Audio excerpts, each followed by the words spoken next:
What's happening, guys? It's Logan Robinson from BucsGameday.com. I'm here with our lead editor, River Wells, and we just completed day 2. We weren't out on the field, but the guys were. We were running some crazy reps. We put in a lot of good work. Tons of sweat. I think we're going to make the team. I don't know about that. We'll have to talk to Todd Bowles definitely once the pads come on. But, man, oh, man, the defense once again shows up.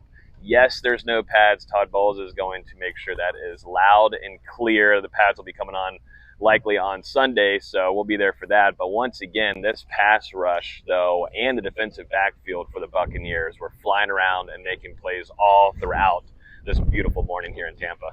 Yes, they were. It was another day for the edge rushers and for the defensive backs. You got a lot of really good pass breakups today. Christian Izzy had a pretty notable one, I believe, on Cam Johnson. Right here in the end zone. And after that, he let him know. He hit him with the gesture. He gave him the sit down. So yeah, he was flexing on him. And then Benjamin Morrison, the rookie, had a few plays today. We just spoke to him.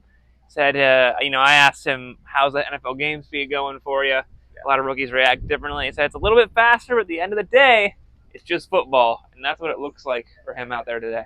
Yeah, I mean, we saw that in OTAs a little bit. He was limited in some regard, and you would see in some places where he'd be right there at the right time. That's something instinctively about him, and he's really good whenever he just has the awareness of when that ball's up in the air, he's able to switch over and put his eyes on the ball and be there at the perfect time. But, yeah, I mean, he's flying around. Todd Bowles has been very happy with the emergence of those two defensive back rookies. I mean, Jacob Parrish as well. I mean, those guys. He had a sack today. He did. Jacob Parrish came in with the sack on the from blitz. The nickel position. He had a sack. Todd Bowles element. I mean, he loves those blitzes, and sure enough, yeah, the rookie recorded a sack. Let's go to who else recorded some sacks. We had some Chris Braswell action a little bit. Hello, Chris Braswell. Yeah. Someone that we talked about, yesterday a little bit, I believe, and talked about someone that needed to step up and take that next big step, and that's Chris Braswell. He was in the backfield multiple times today. He was, and the Bucs want to see that because second-round pick last year, right? And he's going to enter a rotation that now has Hassan Reddick in it. He's got David Walker in it at a Central Arkansas fifth-round pick. So they're bringing new people into this rotation, but they just drafted Braswell last year, and he has to prove that he can stay in this rotation and be one of those guys. And looks like he's going to do that today, getting into the backfield once or twice even. It's kind of, you gotta judge sacks by sight there because they let little whistles run so that the wide receivers can finish their routes and get all that work done. But he's in the backfield quite a bit. Yeah, we actually were able to talk with Charlie Heck, talking about, no pads on. I asked him specifically on if he's looking forward to having the pads on because it seems like these guys are so slippery getting back there, like Braswell and who we're about to talk about, Yaya Diaby, who was absolutely dominating. Everywhere. He ruined, and we also talked with Baker Mayfield, and we'll give our thoughts on what he had to say. But he ruined the red zone period there where usually at the end of training camp days, Todd Bowles likes to bring the guys down into the red zone, and we'll usually see first team go at it with first team defense, second team offense, second team defense, and so on and so on. And sure enough, that drive, or whatever you want to call it, only lasted one play because Yaya Diaby got back there to Baker Mayfield and actually had a strip sack on him.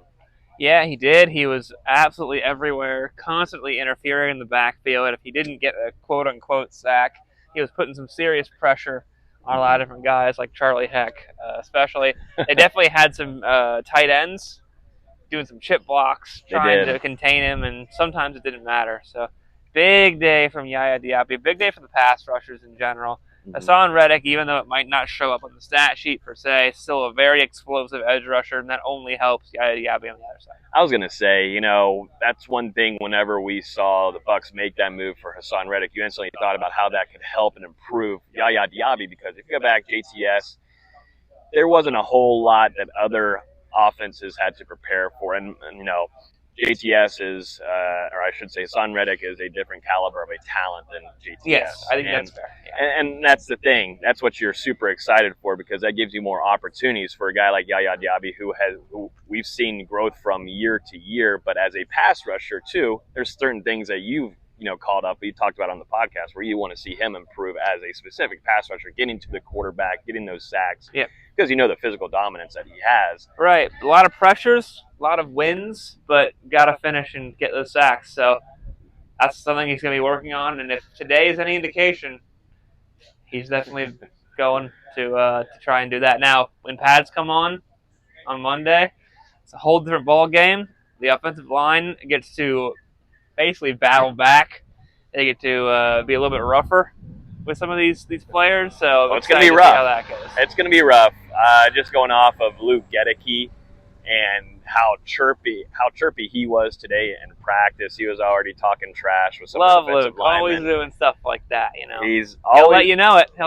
Yes, he will. So once he gets those pads on, he's going to be even more of a mess. Oh, I can't wait. I can't. I'm just like Todd Bowles. I'm licking my chops, getting ready to see. I just want to hear the pads pop and see OLDL drills. That's what we're here for. So Monday. Yeah, either Sunday or Monday. Sunday we might have shells though.